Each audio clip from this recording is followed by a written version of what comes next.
Good afternoon. Testing, one, two, three, and all that good stuff. So I've made this sort of ridiculously complicated setup at homes to try and show you a few things and just see if this is actually an effective way to broadcast some videos out live for a change. And I want to show you some very, very old Matchbox and Corgi toys, which I've gathered over the last few weeks.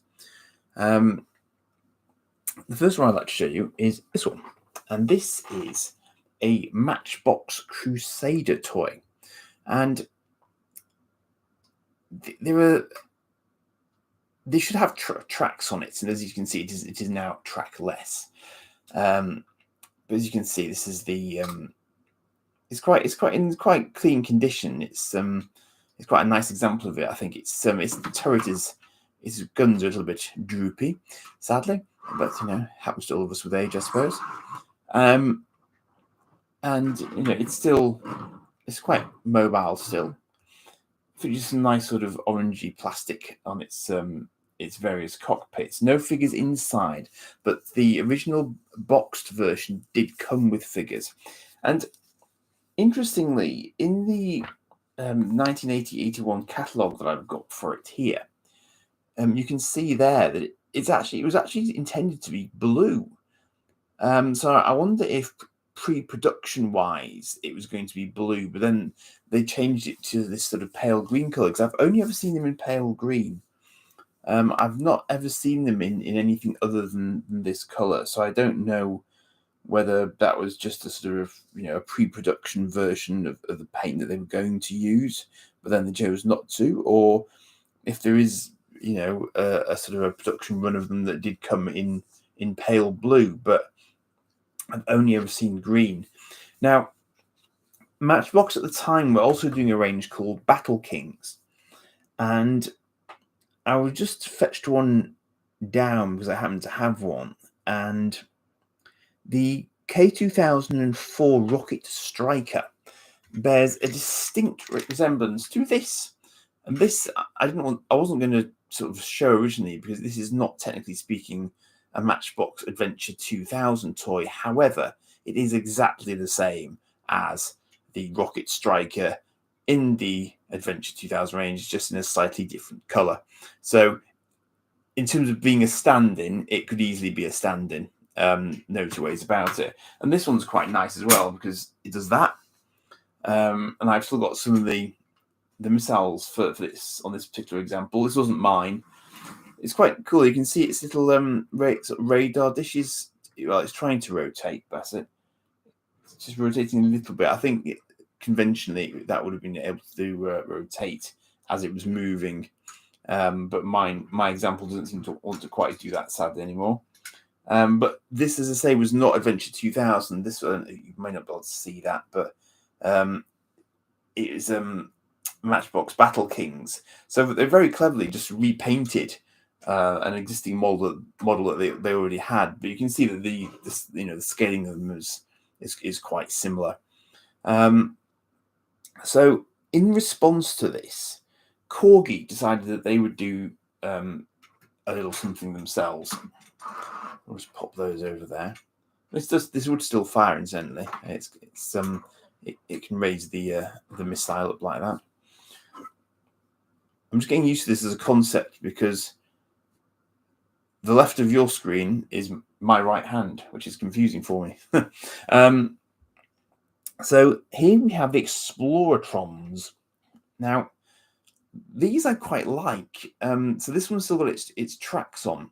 So these are by Corgi, maybe sort of very late 70s, a little bit after the Adventure 2000 range first came out. But one of the things at this time of toy production, things tended to stay around for quite a while. So it's not uncommon to see the same thing appearing for a number of years. So this is just called a Rocket-tron. It has got a little rocket at the back, which I'm not going to shoot out. This one's in quite good nick as well. But the thing I loved about this when I got it, because I didn't know anything about it, is if you can see, it's actually got a compass set into the cockpit.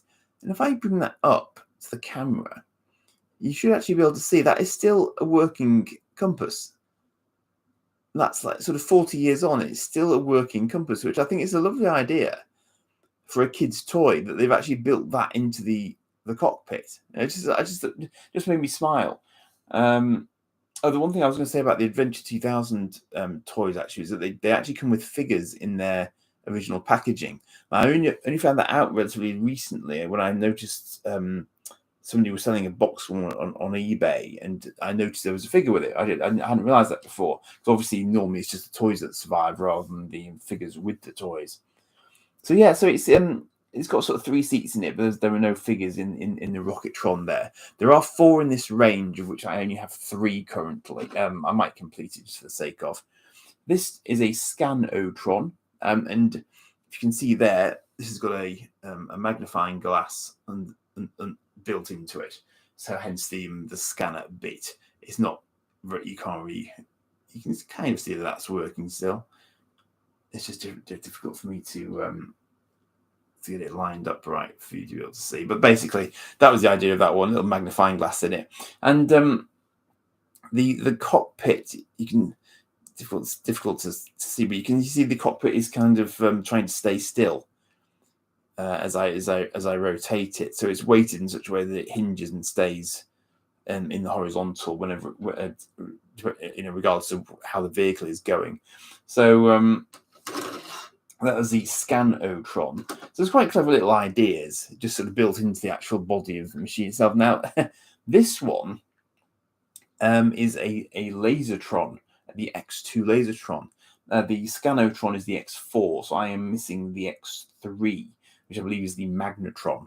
Now, the thing is, I have no clue what Lasertron was actually supposed to do. There's a sort of mirror-like, I mean, perhaps there was a mirror in there originally, and that was what it was going to be about, sort of reflecting light and all that sort of good stuff. But maybe my example of it isn't that brilliant. This one's less shiny, but by far and away the shiniest one is the X1, as you can plainly see. That's the strongest of the bunch there. But it's quite interesting because these sets were kind of going head to head with one another.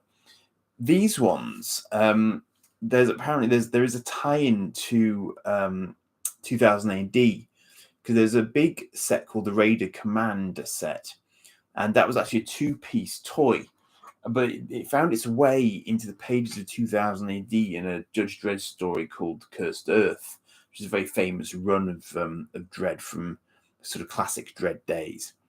So that's really all I wanted to just sort of try and show you just on these. And you can see here this is another page from a slightly I think it's a slightly younger Matchbox catalogue. But you can see there my Battle Kings rocket launching toys is that one there.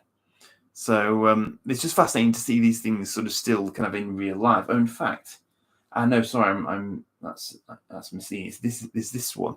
So you can see this is the interesting. This is actually coloured differently to the one that I've got. The one that I've got is a darker colour, at least on the outside. I'm half wondering if someone repainted it, because inside, can you see that's a much paler green than the actual outside? So I wonder if someone repainted the example that I've got to make it a more military green. It's possible.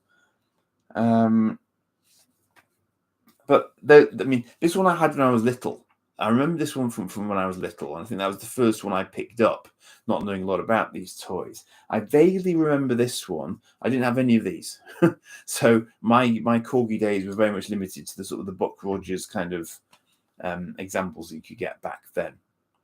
But I thought this was just a little experiment just to see what it looks like. I'm finding it quite hard to coordinate because, as I say, my hand's going in the opposite direction to how I'm looking at it, which is kind of odd.